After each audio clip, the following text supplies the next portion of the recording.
Ecclesiastes, Kabanatang 7. Ang mabuting pangalan ay maigi kaysa mahalagang ungkwento, at ang karawan ng kamatayan kaysa karawan ng kapanganakan.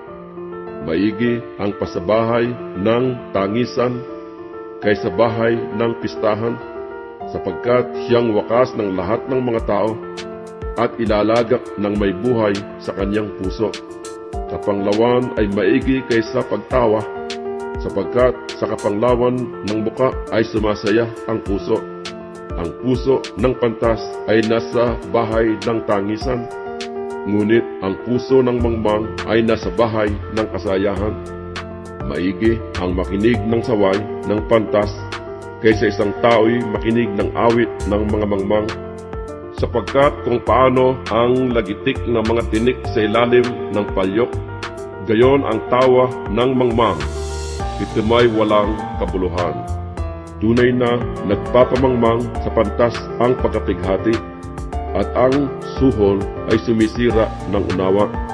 Maigi ang wakas ng isang bagay kaysa pasimula niyaon, at ang matiising loob ay maigi kaysa palalong loob. Huwag kang magagalitin sa iyong kalooban, sapagkat ang galit ay nagpapahinga sa sinapupunan ng mga mangmang. Huwag mong sabihin, ano ang kadahilanan na ang mga unang araw ay maigi kaysa mga ito, sapagkat hindi ka nag-uusisang may katalinuhan tungkol dito. Karunungan ay mabuting gaya ng mana. Oo, lalong marilag sa ganang kanila na nakakakita ng araw, sapagkat ang karunungan ay sanggalang sa makatwidbagay gaya ng salapi na sanggalang, ngunit ang karilagan ng kaalaman ay iniingatan ng karunungan ang buhay niya na nagtatangkilik niyaon. Gunitain mo ang gawa ng Diyos, sapagkat sinong makapagtutuwid ng ginawa niyang baluktot? Sa kaarawan ng kaginawahan ay magalaka, at sa kaarawan ng kahirapan ay gumunita ka. Oo, ginawa ng Diyos ang isa sa siping ng isa, upang ang tao ay huwag makasumpong ng anumang bagay na mangyayari pagkamatay niya. Lahat ng tao ay nakita ko sa mga kaarawan ng aking walang kabuluhan. May matuwid na namamatay sa kanyang katuwiran, at may masama na umahaba ang buhay sa kanyang masamang gawa. Huwag kang lubhang magpakamatuwid, ni huwag ka mang lubhang magpakapantas. Bakit sisirain mo ang iyong sarili? Huwag kang magpakasamang luba, ni magpakamangmang man. Bakit ka mamamatay bago dumating ang iyong kapanahunan? Mabuti na ikaw ay manghawak dito. Oo, doon man ay huwag mong iurong ang iyong kamay, sapagkat siyang natatakot sa Diyos ay lalayo sa lahat na yaon. Karunungan ay kalakasan sa pantas, na higit kaysa 10 pinuno na nangasabayan.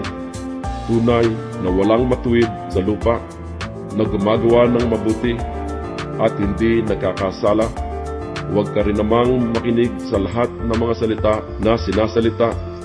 Baka marinig mong sinusumpa ka ng iyong alipin, sapagkat madalas ding nalalaman ng iyong sariling puso na ikaw ay sumumpa rin sa mga iba. Lahat ng ito ay tinikman ko sa karunungan. Aking sinabi at ako'y magiging pantas, ngunit malayo sa akin. Ang nilikha ay malayo at totoong malalim. Sinong makaaabot? Ako'y pumihit at inilagak ang aking puso na umalam at sumiyasat at humanap ng karunungan at ng kadahilanan ng mga bagay, at umalam na ang kasamaan ay kamangmangan, at ang kamangmangan ay kaululan. At nakasumpong ako ng bagay na lalong mapait kaysa kamatayan.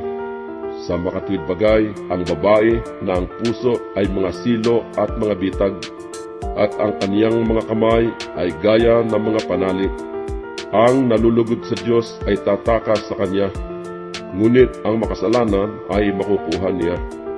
Narito, Ito'y aking nasumpungan, sabi ng mga ngaral, na iniaagapay ang isang bagay sa iba upang matagpuan ang kadahilanan, na hinahanap pa ng aking kaluluwa, ngunit hindi ko nasumpungan. Isang tao sa 1,000 ang aking nasumpungan, ngunit isang babae sa lahat ng mga yaon ay hindi ko nasumpungan. Narito, ito lamang ang aking nasumpungan, na ginawang matuwid ng Diyos ang tao, ngunit nagsihanap sila ng maraming katha.